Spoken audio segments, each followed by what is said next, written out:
Halo Sobat Embaran Media, kembali lagi di podcast Embaran Baca Rita. Oke, masih dengan seputaran anak muda di Kabupaten Fakfak. Tapi sebelum kita menyapa di podcast kali ini, tamunya ini sangat spesial, sangat-sangat spesial sekali dan sangat istimewa.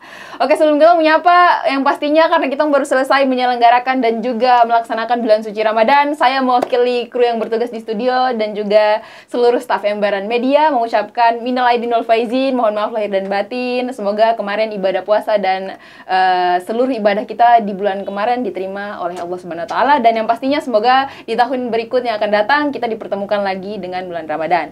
Amin amin ya rabbal alamin. Oke, teman-teman, seperti yang saya bilang tadi, masih seputaran anak muda di Kabupaten Fakfak yang pastinya anak negeri dengan segala kreasinya. Kira-kira kita mau bintang tamu kali ini siapa? Langsung aja kita sapa ini dia. Halo, assalamualaikum kakak. Senaknya panggil kakak abang ini. Abang saja sudah. Siap. Biar lebih enak tuh panggilan sapanya. Oke. Abang, mungkin teman-teman Embaran Media, Embaran Baca Rita yang di rumah nih belum kenal soal abang ini. Oke, baik. Jadi mungkin abang perkenalan dulu toh, supaya siap. teman-teman tahu siapa sebenarnya sosok istimewa yang ada duduk depan kita orang ini. Assalamualaikum warahmatullahi wabarakatuh. Salam kenal.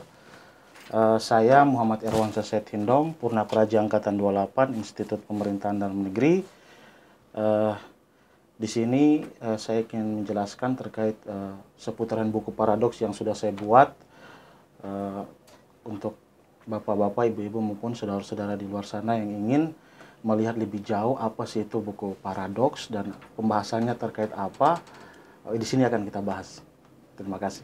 Keren. Oke, jadi teman-teman Embaran Baca Rita dimanapun Anda berada, kakak abangnya satu ini adalah penulis buku Paradox of Political Local Government.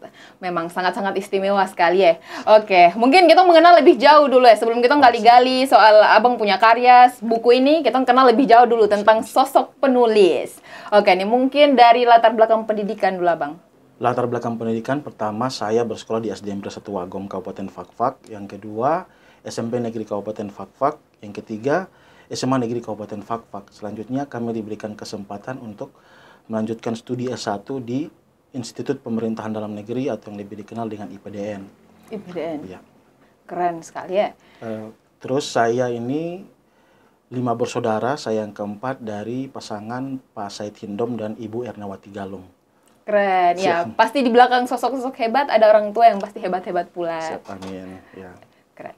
Berarti sosok yang duduk depan kita orang ini selain anak muda yang memang lumayan menginspirasi anak muda di Kabupaten Fakfak, beliau juga anak dari Bapak Said Hindom. Betul, ya. sekali. Bapak yang memang sangat bukan lumayan lagi, memang sangat berpengaruh ya dalam pemerintahan Kabupaten Fakfak. Oke nih, kita langsung masuk gali-gali sedikit tentang motivasi utama abang dalam menyusun buku ini, terutama dalam konteks penerapan pemerintahan digital di daerah Kabupaten Fakfak. Motivasi saya dalam menyusun buku ini, pertama, ketika kami awalnya ditempatkan di Kelurahan Wagom, ya, setelah tahun 2021 kami kembali ke daerah, kami mengabdi, kami mendapatkan kesempatan untuk bekerja di kelurahan. Kelurahan Wagom. Ya, Kelurahan Wagom dan di berbagai kelurahan di Kabupaten Fakfak. Setelah kami berjalan, akhirnya saya dengan Bapak Lurah Wagom, Bapak Abdul Rashid Wajo, dan teman-teman di Jawa Barat, kami memutuskan membuat suatu aplikasi berbasis web. Aplikasi? Ya, itu inovasi pertama yang kami buat di Kelurahan Wagom, sekaligus itu merupakan inovasi pertama di Kabupaten Fakfak yang menggunakan media sosial atau teknologi sebagai alat untuk mempermudah urusan masyarakat dalam mengurus administrasi surat menyurat. Oleh karena itu, kami berharap kelurahan ini mendapat memberikan dampak yang lebih besar, terutama kepada masyarakat dan juga sistem pemerintahan di Kabupaten Fakfak, sehingga ini dapat menjadi suatu terobosan yang lebih baik, karena ketika kita menggaungkan suatu hal yang baru tentu memang akan terdengar sangat asing, tapi ya, betul sekali. pada prinsipnya hal-hal inilah yang menjadi tantangan kita ke depannya. Saya sedikit bercerita bahwa ketika kita membandingkan Fakfak, pemerintah Kabupaten Fakfak dengan pemerintah pusat misalnya Jakarta dan Jawa Barat, kita mungkin akan sedikit merasa canggung bahwa kita ini daerah tertinggal, kita ini eh, mempunyai perkembangan yang sangat lambat dari segi pelayanan kepada masyarakat, pemerintahannya, birokrasinya dan sebagainya. Tapi di satu sisi ketika kita ingin mencapai ritme yang sama, artinya kita ingin meningkatkan kualitas sehingga pelayanan kita sama, kelurahan di Jawa Barat dan kelurahan di Kabupaten Fakfak, itu semuanya bisa dilakukan. Dan saya optimis bahwasanya Kabupaten Fakfak dalam waktu 6 bulan kita bisa selevel dengan kelurahan yang ada di luar Kabupaten Fakfak. Kenapa saya optimis demikian? Karena kita melihat bahwa kita sudah berada dalam satu payung, yaitu sistem pemerintahan yang sama diatur dalam undang-undang, dan kita tidak dibatasi dengan hal-hal apapun. Kita melayani masyarakat. Yang menjadi kendala kita adalah kita tidak membiasakan diri dengan menerima hal-hal baru tadi, serta kita tidak didukung dengan sumber daya yang mampu. Padahal kita bisa bersaing dengan mereka. Jadi hal-hal ini menjadi catatan penting bagi kita semua, khususnya pemerintah Kabupaten Fakfak, bahwa kita optimis, kita mampu di luar sana, kita bisa bersaing, kita bisa selevel. Tapi yang kita perlu adalah fokus, karena fokus kita yang menjadi utama. Jadi ketika kita menggaungkan banyak sekali inovasi, banyak sekali keinginan-keinginan kita untuk membangun sesuatu, membranding sesuatu, kita ingin meningkatkan suatu hal, misalnya mekanisme penyelenggaraan pemerintahan yang optimal, maksimal, akuntabilitas, transparansi dan sebagainya, tapi tidak didukung dengan keinginan yang kuat serta komitmen yang baik, maka kita akan sia-sia. Di sini saya berharap bahwasanya pendekatan ini menjadi langkah strategis pemerintah dalam meningkatkan kualitas pelayanan. Apalagi setelah digaungkannya efisiensi anggaran di berbagai sektor pemerintahan, tentunya memacu setiap daerah di kabupaten maupun kota, provinsi dan sebagainya untuk berlomba-lomba bagaimana nih kita bisa membuat suatu inovasi yang minim anggaran, cepat, tepat caranya ke masyarakat, dan outputnya kelihatan gitu. Nah, di sini saya menawarkan e-kelurahan. Kenapa saya menawarkan e-kelurahan? Saya bicara e-kelurahan belum masuk ke SPM-nya. E-kelurahan ini sangat penting. Kita bisa bayangkan bahwa tingginya tingginya intensitas permintaan masyarakat dalam membuat surat, dengan kurang didukungnya peralatan, sumber daya manusia, serta waktu yang terbatas, itu semua mempengaruhi.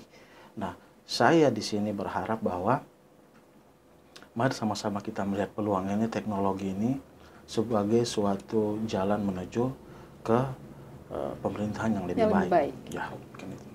Berarti motivasi utama kakak untuk membuat buku ini, selain daripada itu, kakak juga memiliki keinginan untuk mempermudah masyarakat, terutama dalam pembangunan sosial. Betul. Keren sekali. Oke, mungkin Ketong tanya-tanya selanjutnya soal gambaran metode Sipala yang diperkenalkan oleh Abang sendiri untuk mencerminkan inovasi dalam pelayanan publik di tingkat lokal. Oke, baik. Sipala itu sejatinya silaturahmi pemecah masalah. Namun slogan ini menarik karena ini juga berkaitan dengan lambang kita, pala, pegangan hidup kita ya, buah melambangkan kebesaran, kemewahan, kekayaan kita Kabupaten Fakfak. Ya, alhamdulillah namanya sinkron, artinya ketika namanya sudah sinkron, harapannya ini berjalan. Nah, jadi Sipala ini adalah konsep pemikiran saya, di mana lurah mengedepankan perannya sebagai pemimpin di suatu wilayah. Artinya lurah terjun langsung, kalau di Jawa dibilangnya blusukan, jemput bola. Kalau Sipala itu lurah mencari solusi, mencari alternatif, sehingga dapat menyelesaikan permasalahan di tingkat bawah. Sehingga menyelesaikan masalah-masalah yang berhubungan dengan kesejahteraan, pemberdayaan, pendidikan, dan sebagainya. Nah, kenapa saya bilang demikian, kelurahan ini sangat penting? Karena kelurahan merupakan pion pemerintah yang paling dekat dengan masyarakat, yang secara langsung berhubungan dengan masyarakat. Nanti akan membahas secara politik dampak yang ditimbulkan, namun kelurahan ini selain menjadi pion, dia menjadi wadah untuk masyarakat. Artinya begini, jenjang-jenjang ini memang sudah diatur dalam undang-undang, dan pada hakikatnya ini saling menguatkan. Namun keterwakilan lurah dan camat di wilayah itu merupakan representasi dari bupati, keterwakilan bupati di wilayah-wilayah itu. Artinya keterwakilan bupati di wilayah-wilayah itu diharapkan dapat menyelesaikan permasalahan masyarakat, sehingga kelurahan ini menjadi garda terdepan yang bersentuhan langsung dengan masyarakat. Serta saya ingin membahas tentang Sipala ini, bahwa Sipala ini silaturahmi yang inovasinya itu baru di Indonesia. Ya insya Allah kalau keliru maupun sebagainya mungkin bisa diperbaiki, tapi menurut saya baru karena dia membahas SPM. Apa itu SPM? SPM ini standar pelayanan minimal. Mungkin kita akan terdengar asing ketika kita mendengar apa itu SPM, namun sejatinya SPM ini merupakan urusan pemerintahan wajib yang berhak diperoleh setiap warga negara secara minimal. Jadi ketika kita menerima, bahasa kasarnya kita menerima uang dari pemerintah pusat kepada pemerintah daerah, yang pertama kita lakukan adalah memenuhi kebutuhan dasar pelayanan masyarakat. Apa itu SPM? Apa saja SPM itu? Yang pertama, urusan pemerintahan, kesehatan, pendidikan, sosial, PU, PR, dan Kamtipmas. Di situ ada BPBD, ada Damkar, ada Satpol PP. Nah, ini menjadi urusan-urusan yang urgent, yang menjadi program strategi nasional ya, kalau kita mau bilang ini menjadi program strategi nasional, seperti halnya stunting yang sekarang ini. Hal-hal ini yang perlu kita selesaikan, isu-isu nasional, baik yang ada di daerah maupun di pusat. Karena sejatinya ini semuanya dibuat hanya untuk memenuhi kebutuhan masyarakat sebagai bagian dari amanat Undang-Undang Dasar Negara Kesatuan Republik Indonesia sesuai dengan Permendagri nomor 23 tahun 2014 dan Undang-Undang nomor 23 tahun 2014 dan Permendagri nomor 59 tahun 2021. Mohon maaf kalau salah direvisi ya terkait SPM. Jadi mungkin itu saja yang saya dapat sampaikan untuk SPM.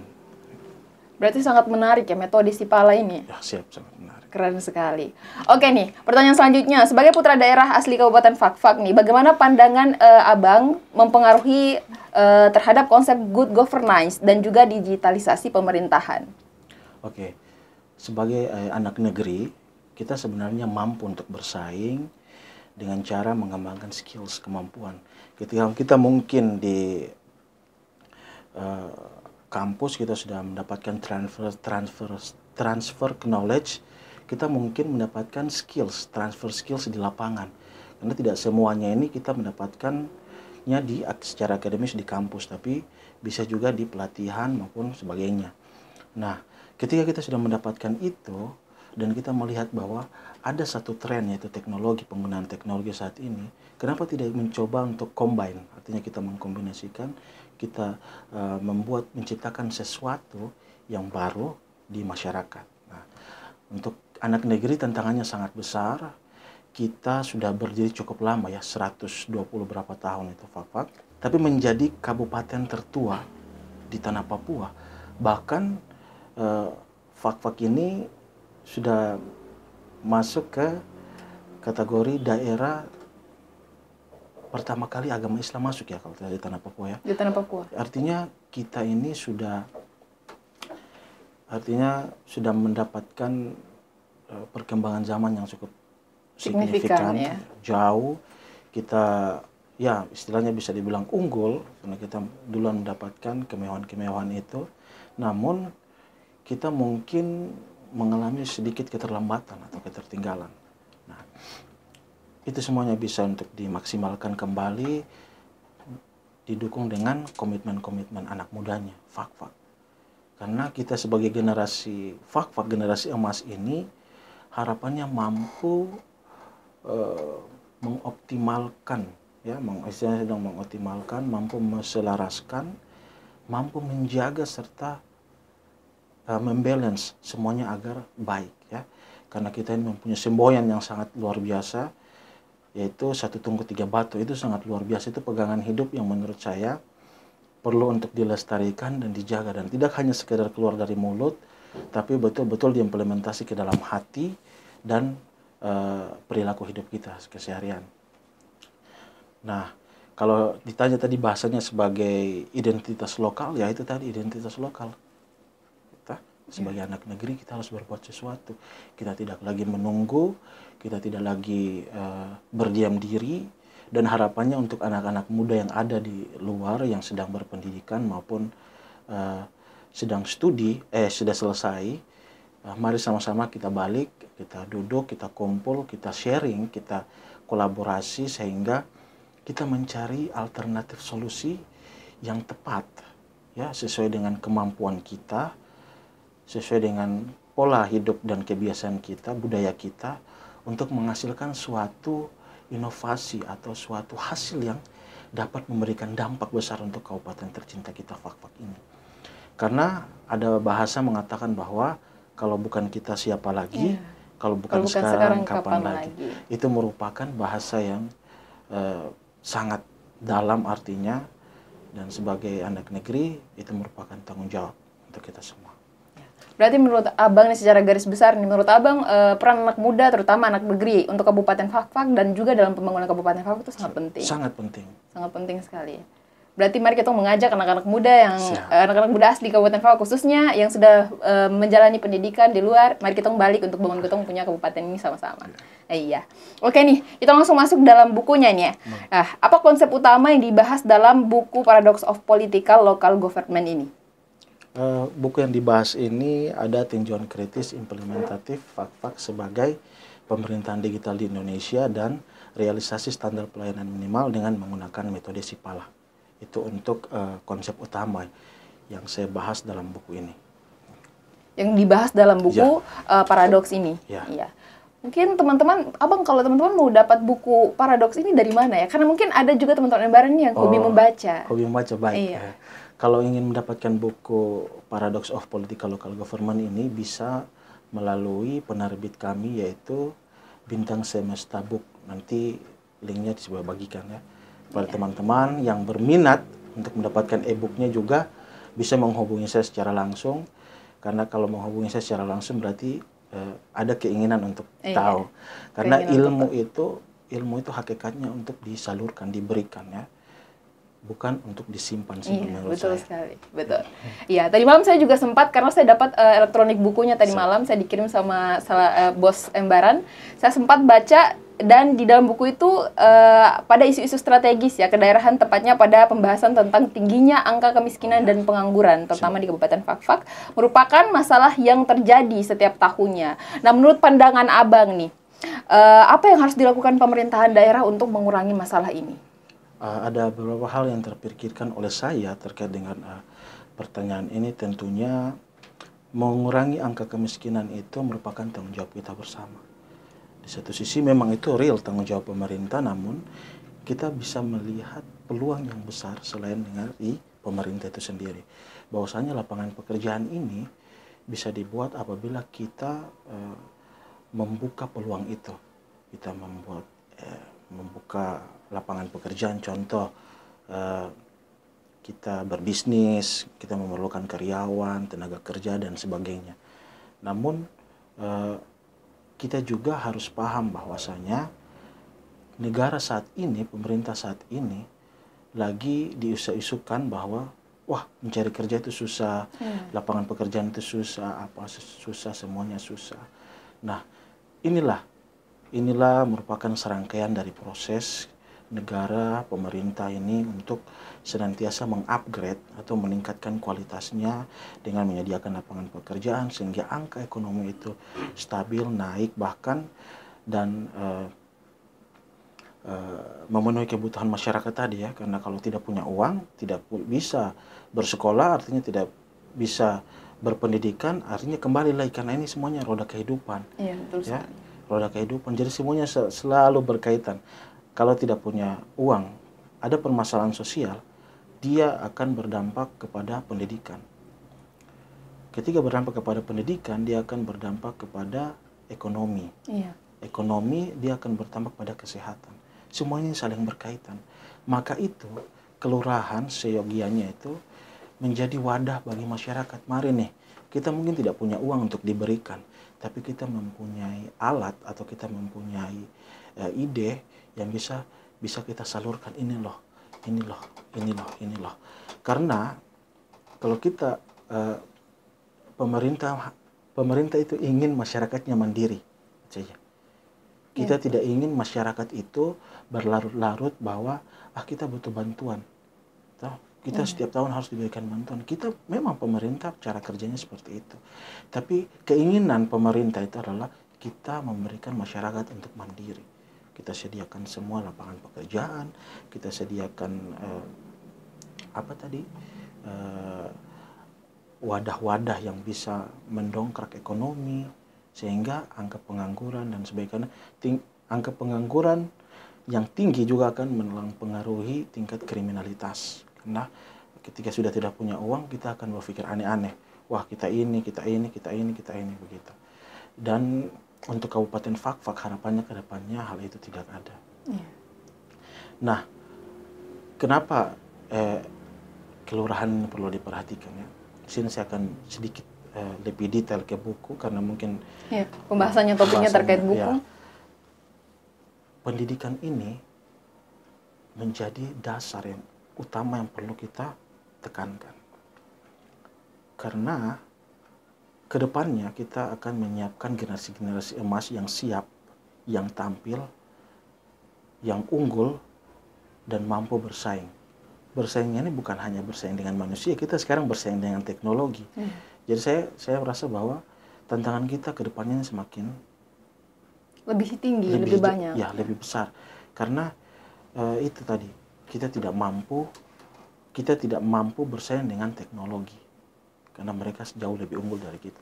Namun kita bisa memaksimalkan apa yang menjadi perhatian kita, yaitu fokus kita tadi ke depannya.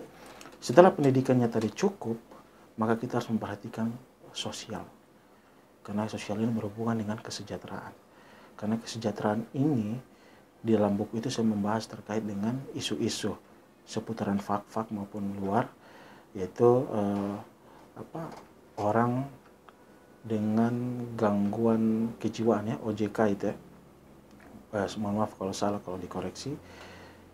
Itu di Fakfak banyak orang dengan terlantar, apa semuanya apa. Pertanyaannya itu tanggung jawabnya siapa? Ya. Itu tanggung jawabnya kita semua. Memang secara ini itu merupakan tanggung jawab dinas sosial. Orang-orang itu harusnya direhabilitasi dan diberikan wadah untuk mereka bisa menyembuhkan.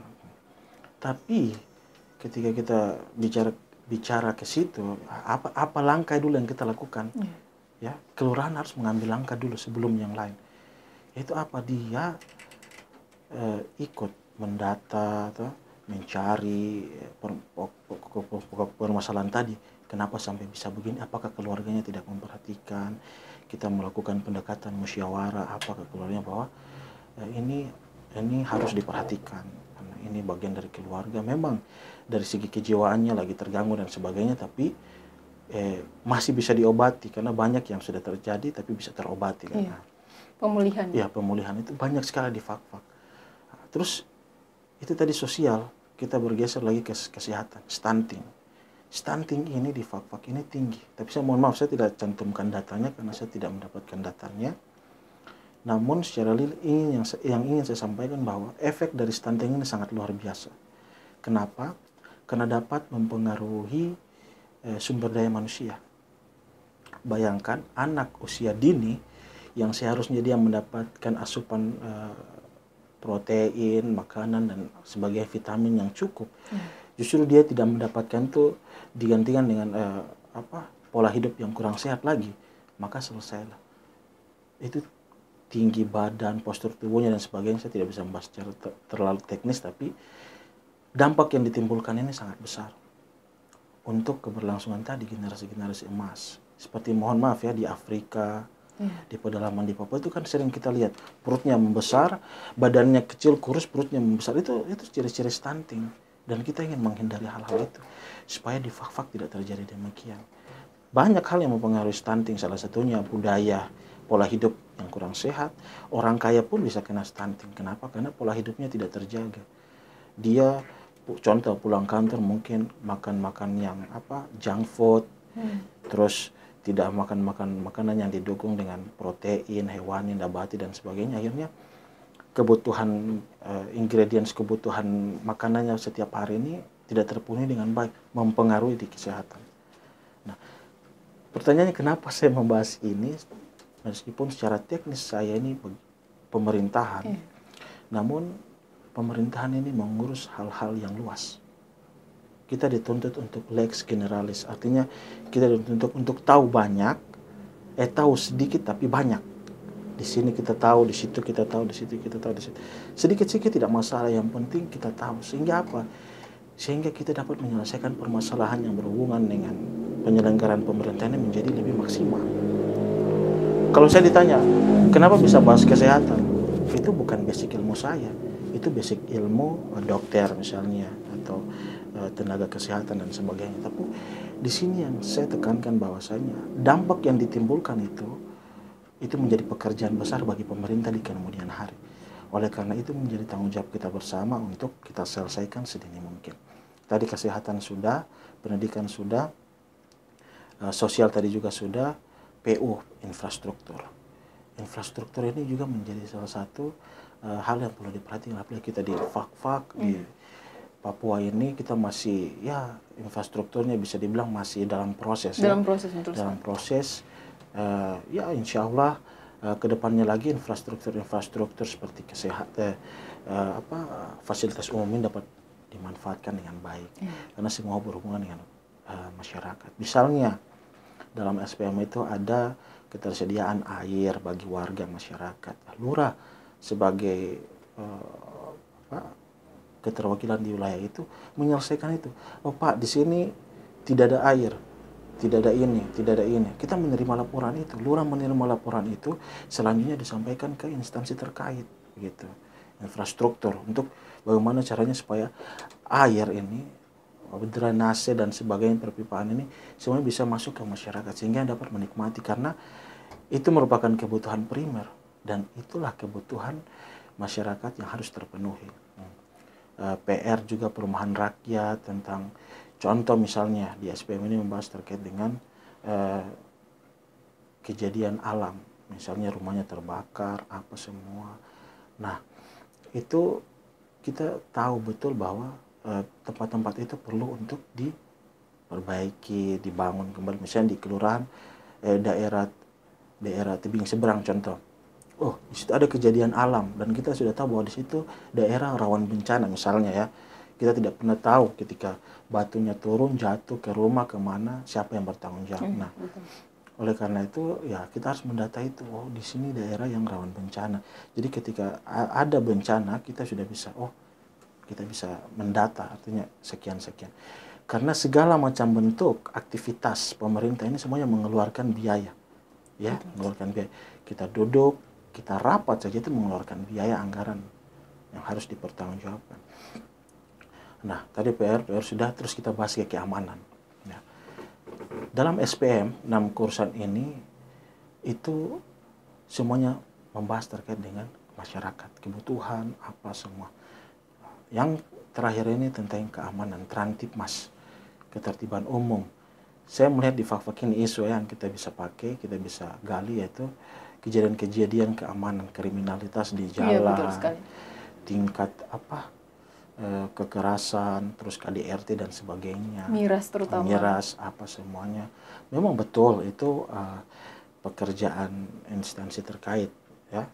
Kita sebagai istilahnya kalau Polri dan pemerintah itu mitra, TNI Polri itu mitra pemerintah dalam memberikan pelayanan kepada masyarakat.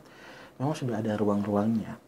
Namun sebisa mungkin pemerintah keterwakilan lurah, pemerintah di wilayah itu dapat meminimalisir hal-hal tersebut, sehingga ada yang namanya cegah dini, terus cegah dini, ya salah satunya program cegah dini, itu kita deteksi dini, kita dapat menyelesaikan hal-hal yang dapat memunculkan itu kekerasan, orang mabuk sebab apa. Masalah-masalah tadi. Iya, masalah-masalah tadi, karena ini semua saling berkaitan.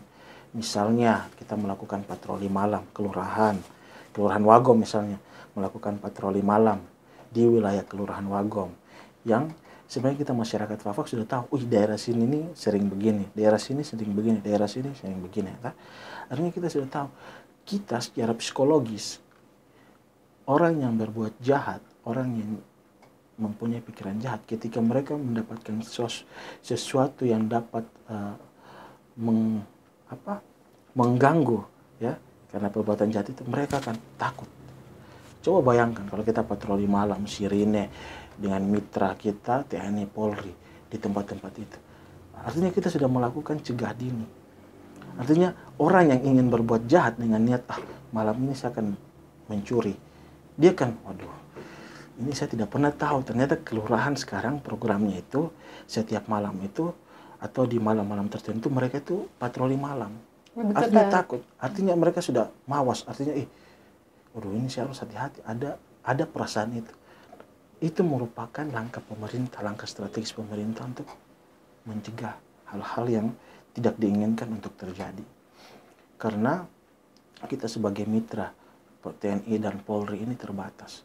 Tanggung jawab kita sangat besar, yaitu memberikan pelayanan yang maksimal kepada masyarakat, maka kita harus bersatu untuk memperhatikan hal ini. Fak-Fak ini daerah paling aman di tanah Papua, Fak-Fak. Dan kita sebisa mungkin akan menjaga, ya, stigma yang ada di Papua maupun Indonesia, bahwa Fak-Fak ini adalah negeri daerah yang paling teraman. Oleh karena itu, senyaman-nyamannya kita, maka kita jangan terlena. Kita harus selalu mawas, selalu melihat hal-hal yang dapat meruntuhkan stigma tadi. Karena itu menjadi pegangan bahwa negeri ini aman, berarti kita aman, kita jalan, semuanya. Mungkin itu saja yang akan saya bahas tadi terkait dengan keterkaitan SPM dan inovasi Sipala. Tapi lebih lanjut, apabila teman-teman tertarik, karena tidak akan menarik juga kalau semuanya saya bahas di sini. Saya ingin teman-teman lihat, bedah bukunya, karena informasi, pikiran maupun imajinasi saya itu sudah saya tuangkan ke dalam buku, bahkan emosional. Jadi teman-teman kalau baca buku itu, tidak sampai 100 lembar itu, kalau baca, teman-teman sudah pasti paham saya orangnya seperti apa, terus keinginan saya seperti apa, gambaran ke depan, rencana strategi yang saya pikirkan itu seperti apa. Karena buku ini pikiran yang kita sampaikan begitu. Mungkin itu saja. Keren sekali ya. Oke nih, bagaimana nih Abang melihat peran pemerintah daerah dalam mengelola sumber daya dan juga memberikan pelayanan, terutama kepada publik? Ya, sejauh ini yang bisa kita ukur, semua dalam proses. Semuanya masih dalam proses peningkatan, semua dalam proses peningkatan tadi, sehingga ini menjadi catatan penting juga untuk pemerintah ke depannya, bahwasanya masyarakat ini juga saat ini ikut mengevaluasi pemerintah daerah. Masyarakat Fak-Fak hari ini hebat loh. Kita ini sudah masuk dalam dunia birokrasi yang sangat luas. Kita sudah transparan, semuanya bisa diakses di media sosial, bahkan anggaran kita pun sudah terpantau dalam sistem. Dalam sistem. Dan itu merupakan bentuk daripada negara memberikan ruang yang besar kepada kita semua untuk ini loh cara kerja kita, ini loh uang kita sekian yang kita gunakan untuk memberikan pelayanan kepada masyarakat. Masyarakat pun juga boleh mengawasi. Kalau tidak sesuai, tolong ditegur, begitu kan. Pada prinsipnya seperti itu. Iya. Oke nih, kita lanjut ke pertanyaan selanjutnya nih. Bagaimana buku ini membahas tentang paradoks dalam pemerintahan lokal, serta mengapa otonomi daerah bisa menjadi sebuah paradoks dalam sistem pemerintahan? Ya, sebelum saya ke situ, saya ingin menjelaskan terkait dengan definisi dari paradoks itu sendiri. Paradoks ini ialah pernyataan yang seolah-olah bertentangan dengan pendapat umum, namun sebenarnya di dalamnya mengandung kebenaran. Itu secara umum. Hal selama ini yang perlu kita contoh adalah bahwa kita berpikir kelurahan ini hanya bekerja mengurus administrasi. Iya, betul sekali. Gambaran masyarakat itu seperti ya, itu. Surat menyurat, selanjutnya nanti ke level berikutnya, selanjutnya nanti ke OPD, terus ya pemerintah, dalam hal ini bupati dan wakil bupati, semuanya berpikir berurusan dengan administrasi. Padahal kelurahan ini mengatur, ini paradoksnya ya, kelurahan ini mengatur banyak hal, bahkan kehidupan. Ya, sebelum anak itu lahir, hidup, sampai dia meninggal, kita semua urus. Sampai nanti dia sekolah ke jenjang SD, SMP, SMA, semuanya kita urus, kita atur. Kita ikut membantu gitu. Itu paradoks yang perlu kita bahwa kenyataannya kelurahan itu pekerjaannya sangat luas, tanggung jawabnya sangat besar. Saya kasih contoh ya. Yang punya masyarakat itu kelurahan atau dinas kependudukan. Yang bisa memastikan saya di Kelurahan Wagom atau saya di seberang secara administratif itu RT. Yang bisa memastikan itu adalah RT. Kita memvalidasi bahwa memang betul secara administrasi saya tercatat di Dukcapil, negara mencatat saya bahwa saya berdomisili di Wagom. Tapi secara fisik dan secara real, saya tinggalnya di seberang. Rumah saya di seberang. Nah, itulah kenapa saya bilang bahwa peran kelurahan sangat besar. Kalau kita minta data secara real, by name, dan sesuai kebutuhan, kita pasti akan cari RT. Iya, betul. Kita akan cari RT. Pak, ini contoh ya. Orang ini dia lagi buat masalah. Dia tinggalnya di KTP-nya di sini, tapi dia tinggalnya di sini. Nah, maka akan dikonfirmasi lagi. Oh, sama RT-nya, oh iya betul dia tinggal di sini. Cuma dia tidak melapor, sehingga di administrasi KTP-nya itu masih tercatat dia tinggal di sini. Bayangkan kita tidak pernah, RT maupun kelurahan tidak pernah memperbaiki data kependudukannya setiap 3 bulan, maka amburadul. Kita tidak pernah tahu yang datang tinggal di fak-fak siapa, yang keluar dari fak-fak siapa berapa, yang menjadi buronan contoh DPO itu siapa, gitu. Berantakan Ya, sistem. berantakan. Maka kita harus mengatur hal-hal kecil ini yang perlu kita atur sehingga ke depannya sinkronisasi data ini menjadi sumber utama pemerintah dalam menentukan kebijakan. Karena program kerja pemerintah semuanya itu langsung berhubungan dengan data. Data itu menjadi ukuran penting pemerintah dalam menentukan program kerja maupun kebijakannya. Itu adalah data. Makanya siapa saja bilang, kita tidak perlu data, kita sekian, tidak bisa. Semua harus berdasarkan data. Semua harus berdasarkan data. Jadi peran kelurahan, ya ini kenyataan yang harus kita hadapi bahwa kelurahan itu mempunyai peran yang sangat luas.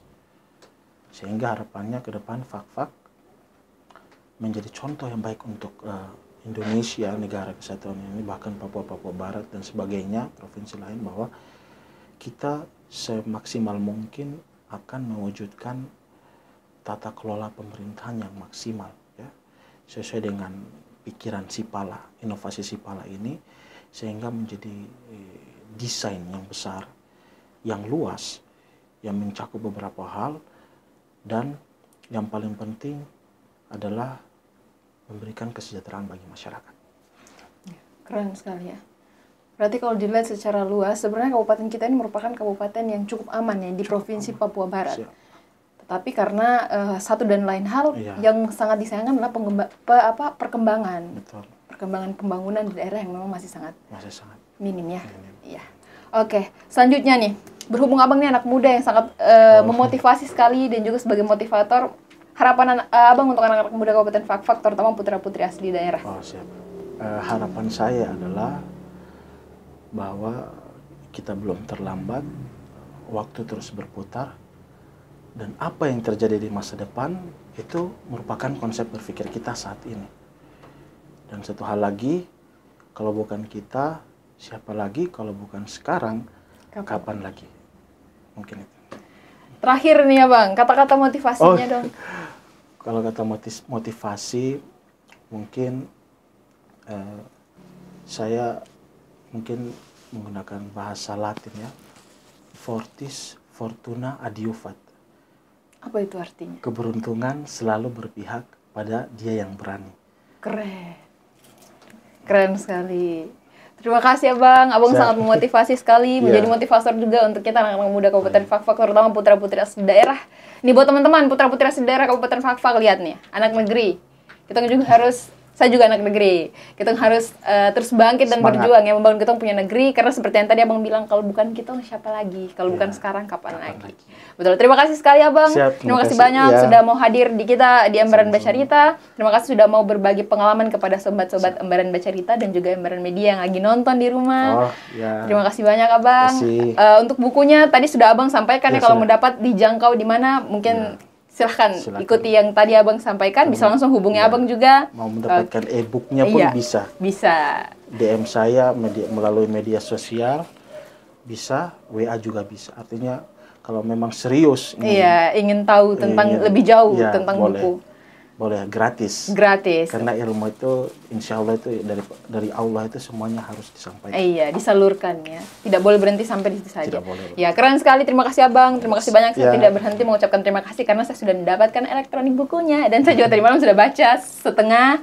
Terima kasih sudah memotivasi anak muda, dan buat teman-teman yang masih scroll TikTok di rumah, ayo bangun, cari keluar dari zona nyaman dan cari kamu punya peluang-peluang sendiri, karena pasti yakin usaha itu tidak akan mengkhianati hasil. Oke, sekian mungkin dari saya. Buat teman-teman yang lagi nonton, jangan lupa like, komen, dan subscribe. Masukin kamu punya masukan-masukan di kolom komentar, karena kita akan selalu sharing dan juga dengarkan kamu punya masukan-masukan. Oke, mungkin itu saja dari saya. Sampai ketemu di podcast selanjutnya. Embaran Media, medianya anak muda, informasi menjangkau Nusantara. Dadah!